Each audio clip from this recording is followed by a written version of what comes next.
이번 시간에는 이 글과 나의 만남 중 첫 번째 소단원인 소에 미친 화가 이중섭의 내용을 마인드맵으로 정리해 보겠습니다. 소에 미친 화가 이중섭은 글의 종류가 정기면서 평전입니다. 그래서 세로 축으로는 인물의 일대기에서 중요한 사건들을 중심으로 정리해보고 그 내용 중에서 중요한 내용들을 가로축으로 정리해보았습니다. 1916년 9월 16일 분홍의 막내로 출생한 이중섭은 들판에서 황소를 자주 보게 되었고 매력을 느껴서 그림의 소재로 선택하게 됩니다. 이중섭이 대화를 통해서 드러낸 소를 그리는 이유는 다음 두 가지가 같습니다. 친구들이 진학 문제로 고민할 때 그림에만 몰두하는 이중섭의 모습을 통해서 그림에 대한 열정과 한 가지에 몰두하는 성격을 확인할 수 있습니다.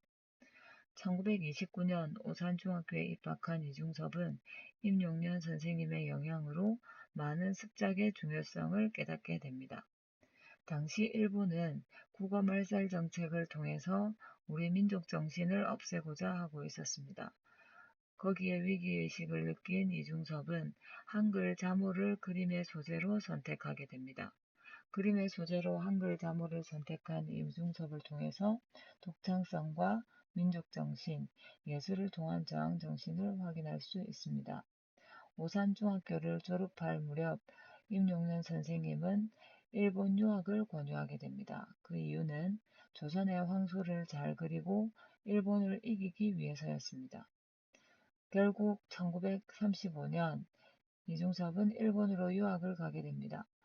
1936년 동경제국미술학교에 입학한 이중섭은 당시 일본의 화단에서 서양의 유파를 답습하는 것과는 달리 창조성과 역사성, 태어나 자란 곳의 땅냄새를 중요하게 생각하는 예술관을 가지고 있었습니다. 결국 이중섭은 동경문화학원으로 학적을 옮기게 되었습니다. 여기에서 드러난 일화를 통해서 또 한 가지에서만 몰두하는 이중섭의 성격을 확인할 수가 있습니다.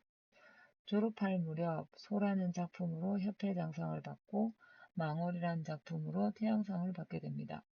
망월에서 남성은 고통받는 우리 민족을 의미하고 소는 일제에 침략당한 조국을 의미합니다. 귀국한 이중섭은 원산에서 마사코와 함께 결혼 생활을 시작하게 되는데 마당이 있었기 때문에 닭을 그림 소재로 그리게 되었습니다. 닭니가 옮은 일화를 통해서 이중섭이 얼마나 끈기가 있고 탐구심이 강했는지 확인할 수 있습니다. 첫아이가 디프테리아로 사망하면서 이중섭의 그림의 소재도 아이들이나 천도복숭아로 바뀌게 됩니다. 이 이야기를 통해서 이중섭의 예술가적 면모와 인간적인 면모를 함께 살펴볼 수 있습니다. 예술가적인 면모는 슬픔을 그림으로 승화시키는 부분이고 인간적인 면모는 아들에 대한 사랑이 드러나는 것이었습니다. 6.25 때문에 부산으로 피난 간 이중섭은 부두에서 날품팔이를 하는 듯 가족을 위해서 가장으로서 노력했습니다. 따뜻한 지역이 생각난 이중섭의 가족은 제주도로 옮겨가게 되는데 이때 그림의 소재가 태양, 모래, 바다, 아이들, 개 등으로 바뀌게 됩니다. 전쟁이 끝난다는 소식을 들은 이중섭은 부산으로 다시 돌아왔지만 생활고 때문에 아내와 아이들은 일본으로 떠나게 됩니다. 이중섭의 처지를 안타깝게 여긴 친구가 사파를 그릴 수 있도록 해주었으나 이중섭은 사파를 그리지 않겠다고 합니다. 왜냐하면 사파는 진정한 그림이 아니기 때문입니다.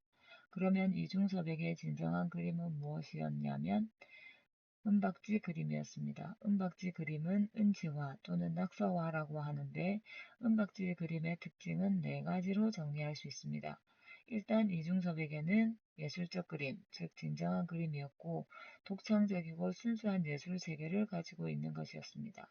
그리고 그림의 내용이 가족에 대한 그리움을 드러내는 것이었고 이중섭의 삶의 사연이 담겨 있는 특징을 가지고 있습니다.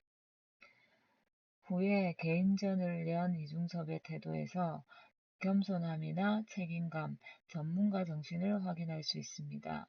이후 이중섭은 마음의 병을 얻게 되는데 마음의 병의 원인으로는 가족에 대한 그리움, 경제적 어려움, 조국의 암울한 현실 등을 들 수가 있습니다.